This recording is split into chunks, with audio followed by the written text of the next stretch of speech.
Hi everyone, it's Niamh here and welcome to my art journaling page. Today we're going to be playing with some scribble sticks and making a cool background in our art journal.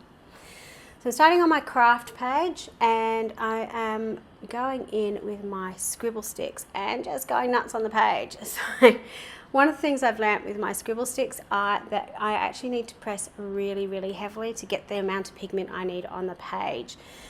And it's something I haven't done before. I used to be quite light-handed with them, but you actually do need to really press down on them. They're really hard sticks, so I think part of the problem was I thought they would break on me, but they're fairly tough. I've dropped them on the floor numerous times too, and I haven't broken any. So don't be afraid to use a little bit of pressure with them to get the pigment that you want on the page. So once I've put the scribble sticks on, I'm then going to use some gesso over the top, not gesso, sorry, I'm just going to use my wet wipe, over the top and rub away through it. So scribble sticks are a water reactive product, so they will remove with water or something damp. The reason it's gone brown is because obviously I'm rubbing it away to the craft paper, and when craft paper gets wet it gets that browny tone, or that darker brown tone to it, so it creates that look. I'm now going in with some stenciling over the top, just to add a little bit of extra detail to it, and using these fun strip stencils from Dina Wakely as well, sort of getting a bit of a chevron-y pattern. By using the gesso onto the stenciling,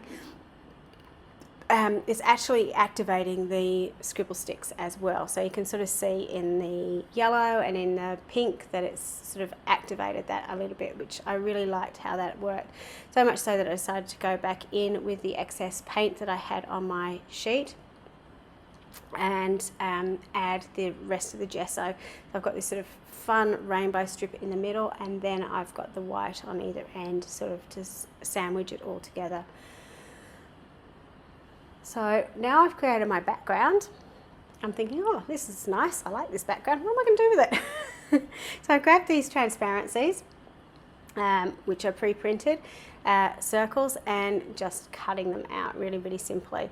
So the reason I chose these are because obviously I'm going to be able to see my background through it. I really like this background. I didn't want to hide it too much. I obviously wanted to have something on the front, but having something that I can see through was exactly what I needed on this page. So once I've cut them all out, I'm then going to work out where I want to put them on my page. The good thing about stuff like this is you don't have to use, like, you can cut the circles in halves and quarters and so on to fit them onto the page where you need them. So once you sort of worked out where you want them, you can see me joining some up to the edges. I will not waste any because I will use some of those bits and pieces around the corners as well. When I'm gluing them onto the page, just using normal glue, but I am trying to keep my glue to where the printed area is. If it does show up underneath, that's fine. You won't really see it because it will dry clear.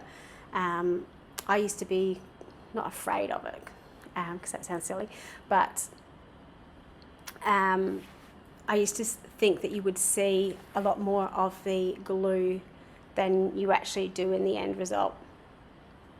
So I decided, because I'd put everything on straight and one of them on crooked, that I would actually make them all a little bit crooked on the page, so it made them look like they're supposed to be like that. And I'm just trimming off the edges. I'm not sure if I actually ended up using the other two. I thought I cut them in and put them in different bits. Now I'm going in with my white paint pen around the black, just to sort of highlight a little bit, add a little bit more of that white to the page.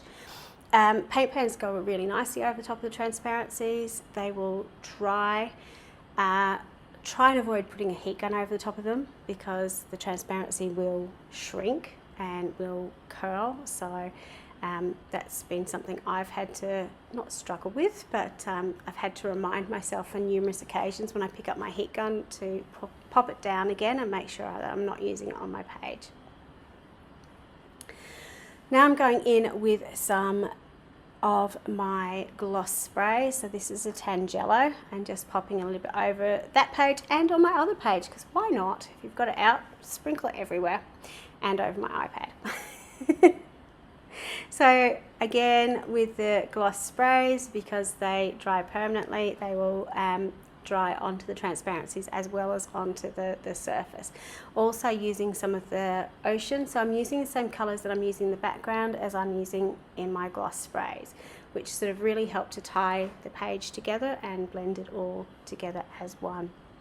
Final thing that I'm going to do is just add a quote or some words on. I'm using the ledger paper from Dina Wakley, just cutting out a quote from that, but you could use small chat stickers or write your own quote onto a piece of paper or stamp it out, just to sort of tie my page together in the end. So a really quick page to pull together. Those backgrounds are lots and lots of fun to do.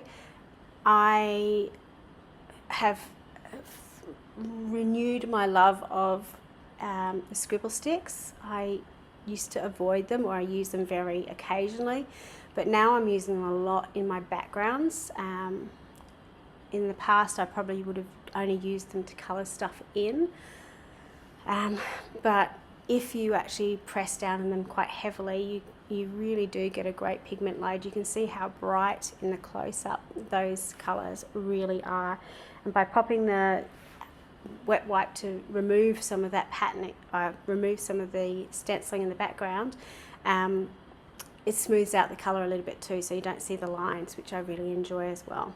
So have a go using the scribble sticks if you've got some, and until next time, bye for now.